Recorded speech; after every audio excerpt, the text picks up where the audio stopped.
Good morning, chapter 14, A Note of Innovation. The next day was the 9th of November. I awoke after a long sleep of 12 hours. Consul came, according to custom, to know how I had passed the night and to offer his services. He left his friend the Canadian sleeping like a man who'd never done anything else all his life. I know the feeling. I let the worthy fellow chatter as he pleased, without caring to answer him. I was preoccupied by the absence of the captain during our sitting of the day before, and hoping to see him today. As soon as I was dressed, I went into the saloon. It was deserted. I plunged into the study of the conchological treasures, that's anything in a shell, hidden behind the glasses. I revelled also in great herbals filled with the rarest marine plants, which, although dried up, retained their lovely colours. Amongst these precious hydrophytes I remarked some vorticellae, paveroni, delicate ceramis with scarlet tints, some fan-shaped agarrae, and some natabuli-like flat mushrooms, which at one time used to be classed as zoophytes. In short, a perfect series of algae. The whole day passed without my being honoured by a visit from Captain Nemo. The panels of the saloon did not open. Perhaps they did not wish us to tire of these beautiful things. The course of the Nautilus was east-northeast, her speed 12 knots, the depth below the surface between 25 and 30 fathoms. The next day, the 10th of November, the same desertion, the same solitude. I did not see one of the ship's crew. Ned and Consul spent the greater part of the day with me. They were astonished at the inexplicable absence of the captain. Was this singular man ill? Had he alerted his intentions with regard to us all? After all, as Consul said, we enjoyed perfect liberty, that's freedom. We were delicately and abundantly fed. Our host kept to the terms of his treaty. We could not complain, and indeed the singularity of our fate reserved with such wonderful compensation for us that we had no right to accuse it as yet. That day I commenced the journal of these adventures, which has enabled me to relate them with more scrupulous exactitude and minute detail. I wrote it on paper made from the Zosteria marina. 11th of November, early in the morning. The fresh air spreading over the interior of the Nautilus told me that we had come to the surface of the ocean to renew our supply of oxygen. I directed my steps to the central staircase and mounted the platform. It was 6 o'clock. The weather was cloudy, the sea grey but calm. Scarcely a billow. Captain Nemo, whom I hoped to meet, would he be there? I saw no one but the steersman imprisoned in his glass cage. Seated upon the projection formed by the hull of the pinnace, I inhaled the salt breeze with delight. By degrees the fog disappeared under the action of the sun's rays. The radiant orb rose from behind the eastern horizon. The sea flamed under its glance like a train of gunpowder. Some lovely metaphors and similes here. The clouds scattered in the heights were coloured with lively tints of beautiful shades, and numerous mares' tails which betokened wind for that day. But what was wind to this Nautilus which tempests could not frighten? I was admiring this joyous rising of the sun, so gay and so life-giving, gay as in happy, when I heard steps approaching the platform. I was prepared to salute Captain Nemo, but it was his second, whom I had already seen on the captain's first visit, who appeared. He advanced on the platform, not seeming to see me. With his powerful glass to his eye, he scanned every point of the horizon with great attention. This examination over, he approached the panel and pronounced a sentence in exactly these terms. I have remembered it, for every morning it was repeated under exactly the same conditions. It was thus worded: "Neutron respect lon I virk." What it meant I could not say. These words pronounced, the second descended. I thought that the Nautilus was about to return to its submarine navigation. I regained the panel and returned to my chamber. 5 days sped thus, without any change in our situation. Every morning I mounted the platform. The same phrase was pronounced by the same individual, but Captain Nemo did not appear. I had made up my mind that I should never see him again, when on the 16th of November, on returning to my room with Ned and Consul, I found upon my table a note addressed to me. I opened it impatiently. It was written in a bold, clear hand, the characters rather pointed, recalling the German type. The note was worded as follows: To Professor Aronnax on board the Nautilus, 16th of November, 1867. Captain Nemo invites Professor Aronnax to a hunting party, which will take place tomorrow in the forests of the island of Crespo. He hopes that nothing will prevent the Professor from being present, and it will with pleasure see him joined by his companions.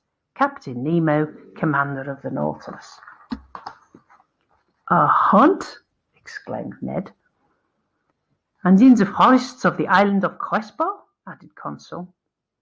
Oh, then the gentleman is going on terra firma, replied Ned Land. That means Earth. That seems to me to be clearly indicated, said I, reading the letter once more. Well, we must accept, said the Canadian. But once more on dry ground, we shall know what to do. Indeed, I shall not be sorry to eat a piece of fresh venison. Without seeking to reconcile what was contradictory between Captain Nemo's manifest, that means like overwhelming, like something that you really dislike. Without seeking to reconcile what was contradictory between Captain Nemo's manifest aversion to islands and continents, so he hates dry land, and his invitation to hunt in a forest, I contented myself with replying, "Let us first see where the island of Crespo is." I consulted the planisphere, and in 32 degrees 40 north latitude and 157 degrees 50 west long, I found a small island, recognized in 1801 by Captain Crespo, and marked in the ancient Spanish maps as Roca de la Plata, the meaning of which is the Silver Rock. We were then about 1,800 miles from our starting point, and the course of the Nautilus, a little changed, was bringing it back towards the southeast.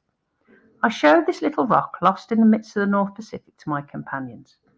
If Captain Nemo does sometimes go on dry ground, said I, he at least chooses desert islands. Ned Land shrugged his shoulders without speaking, and Consul and he left me. After supper, which was served by the steward, mute and impassive, mute means not speaking, I went to bed, not without some anxiety. The next morning, the 17th of November, on awakening, I felt that the Nautilus was perfectly still. I dressed quickly and entered the saloon. Captain Nemo was there waiting for me. He rose, bowed, and asked me if it was convenient for me to accompany him. As he made no allusion to his absence during the last 8 days, I didn't mention it, and simply answered that my companions and myself were ready to follow him. We entered the dining room where breakfast was served. "Monsieur Aronnax," said the captain, "pray, share my breakfast without ceremony. We'll chat as we eat. For though I promised you a walk in the forest, I did not undertake to find hotels there. So breakfast as a man who will most likely not have his dinner till very late." I did honour to the repast. It was composed of several kinds of fish and slices of holothuriid, excellent zoophytes, and different sorts of seaweed. Ugh. I think I'll have my frosties. Our drink consisted of pure water, to which the captain added some drops of a fermented liquor extracted by the Kamchatka method from a seaweed known under the name of Rhodemania palmata.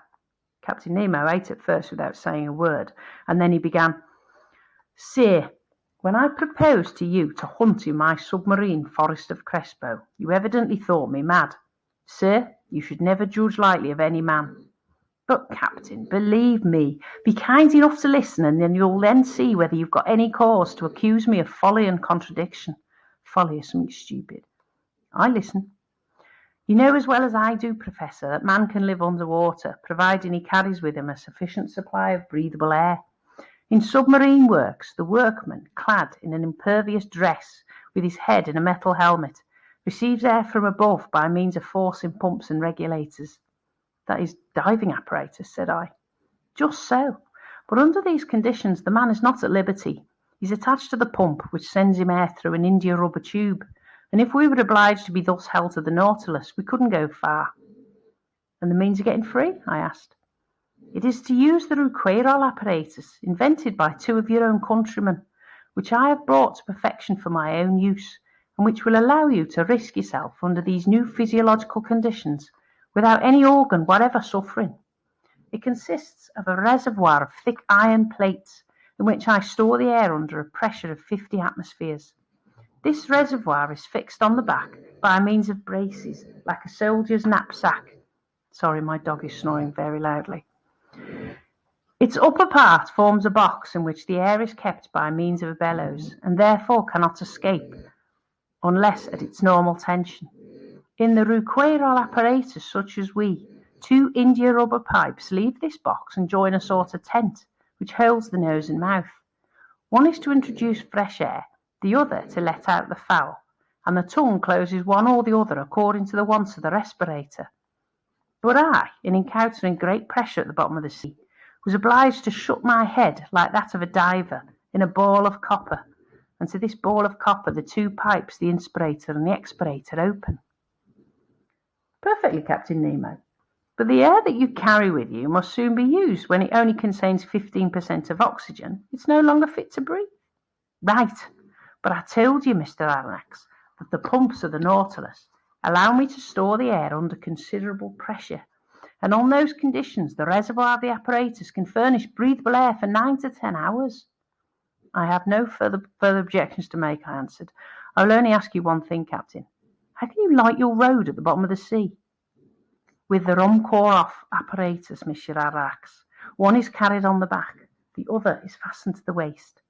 It is composed of a Bunsen pile, which I do not work with bichromate of potash, but with sodium. A wire is introduced which collects the electricity produced and directs it towards a particularly made lantern. In this lantern is a spiral glass which contains a small quantity of carbonic gas. When the apparatus is at work, this gas becomes luminous, giving out a white and continuous light, thus provided I can breathe and I can see. Captain Nemo, to all my objections you make such crushing answers that I dare no longer doubt. But if I am forced to admit the ruqueiral and Ruhmkorff apparatus, I must be allowed some reservations with regard to the gun I have to carry. But it's not a gun for powder, answered the captain. Then it is an air gun? Doubtless. How would you have me manufacture gunpowder on board without either saltpeter, sulphur, or charcoal? Besides, I added, to fire underwater in a medium 850 times denser than the air, we must conquer very considerable resistance. That'd be no difficulty. There exist guns, according to Fulton, perfected in England by Philip Kills and Burley, in France by Thursey, and in Italy by Landi, which are furnished with a peculiar system of closing that can fire under these conditions. But I repeat, having no powder, I use air under great pressure, which the pumps of the Nautilus furnish abundantly. But this air must be rapidly used. Well, have I not my ruqueiral reservoir, which I can furnish it at need? A tap is all that is required. Besides, Monsieur Aronnax, you must see yourself that during our submarine hunt we can spend but little air and but few balls. So he's going to have a gun, which is an air gun. But it seems to me that in this twilight and in the midst of this fluid, which is very dense compared with the atmosphere, shots could not go far, nor easily prove mortal. Say, on the contrary, with this gun every blow is mortal, and however lightly the animal is touched, it falls as if struck by a thunderbolt. Why? Because the balls sent by this gun are not ordinary balls, but little cases of glass invented by Leniebroek, an Austrian chemist, of which I have a large supply. These glass cases are covered with a case of steel and weighted with a pellet of lead. They are real Leyden bottles into which the electricity is forced to a high tension. With the slightest shock they are discharged, and the animal, however strong it may be, falls dead. I must tell you that these cases are size number 4, and that the charge for an ordinary gun would be 10. I will argue no longer, I replied, rising from the table. I have nothing left me but to take my gun. At all events, I will go where you go. Captain Nemo then led me aft, and in passing before Ned and Consul's cabin, I called my 2 companions, who followed immediately. We then came to a kind of cell near the machinery room, in which we were to put on our walking dress. Right, next chapter will be all about a walk on the bottom of the sea.